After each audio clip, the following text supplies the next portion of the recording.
Hey everyone, hello. So today's video walks a tight line.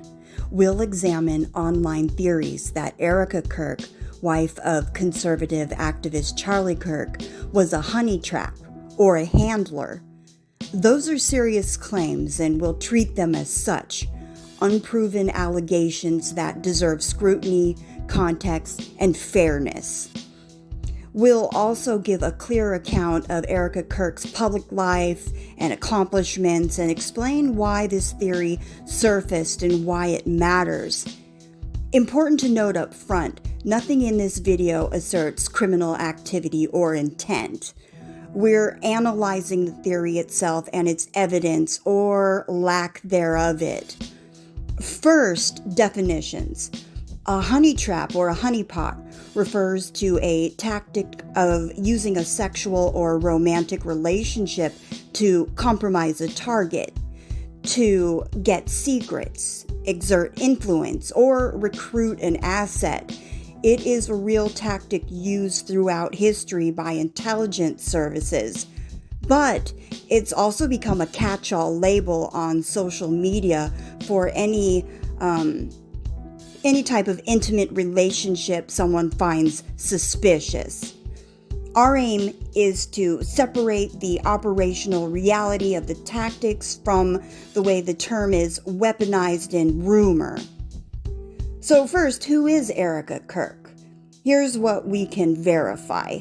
Erika has a public biography that includes modeling, pageants, nonprofit work, faith-based projects, entrepreneurship, and media. She was Miss Arizona USA back in 2012 and has been described in profiles as a social entrepreneur who started a nonprofit called Everyday Heroes Like You, launched faith-oriented fashion and ministry projects, and hosted a podcast called Midweek Rise Up. She also has been publicly involved in Turning Point USA events as Charlie Kirk's partner, and following Charlie Kirk's death in September 2025, was named CEO of Turning Point USA. The biographical facts are reported in mainstream outlets and public profiles. Now, the theory. Over the years, social media posts and fringe discussion threads have occasionally labeled romantic partners of public figures as honeypots, a shorthand for this person was planted to influence them. For Erika Kirk specifically, versions of this claim have shown up in social posts, forum threads, and some Facebook viral posts framing her as a possible handler. Importantly, mainstream reporting on Erika's career and biography does not make or substantiate those claims. The honeypot line seems to be driven largely by speculation, partisan rumor, and the way people interpret close political partnerships. Let's map what people point to as evidence and then examine whether that evidence supports the claim.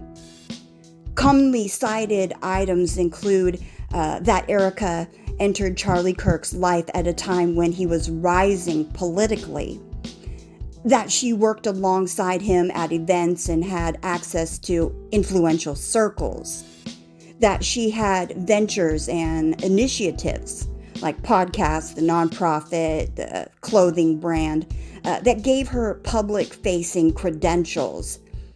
That in partisan environments, close partners are sometimes suspected of being strategically placed. Now the counter. None of those points by themselves establishes that someone is a planted operative. Lots of political figures have spouses or partners who become public and run organizations or appear on stage. Access and proximity are necessary for the honeypot suspicion, but nowhere near sufficient proof. If you are assessing a claim that someone is a handler Responsible investigators would look for documentaries documented ties to foreign or domestic intelligence agencies, unexplained financial flows, travel or communications matching known operational patterns, and testimony from inside sources or leaked documents. What the online theory about Erika lacks is any of those load-bearing items in credible reporting. Instead, the theory relies on inference from proximity and motive, which is weak as evidence. There are reasons this kinds of theories spread. Political opponents might imply manipulation to discredit someone. Fans and followers may search for an explanation when a leader acts unexpectedly. And the general appetite for spy stories makes honey trap claims sticky.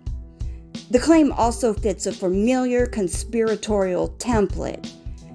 Powerful man plus attractive partner plus political influence equals suspicion in the absence of evidence. Social media virility rewards sensationalism, not nuance. Main point, labeling a real living person a honeypot without verifiable evidence can cause real harm, reputational damage, harassment, and even threats. Responsible journalists and podcasters should clearly label unverified allegations, seek corroboration, give subjects a chance to respond, and consider the public interest for airing a claim. If you suspect wrongdoing, the right path is to pursue verifiable evidence and credible sources, not imply rumor. If an investigative reporter believed that there was something to the claim, here's how they should proceed responsibly. File public record requests, examine financial filings and travel logs, interview associates and former colleagues, seek comment from both the subject and relevant institutions, and corroborate any whistleblower testimony with documents. Absent those steps, the claims remain as rumor. So, where does this leave us? On the record, Erika Kirk has a public history: pageants, nonprofit work, podcasts, business ventures, and a prominent public role alongside Charlie Kirk, and she has been named CEO of Turning Point USA following his death. Off the record is the unsubstantiated theory that she's a honey trap or handler. It circulates on social platforms, but lacks credible evidence in mainstream reporting. Conspiracy-minded labels are easy to apply.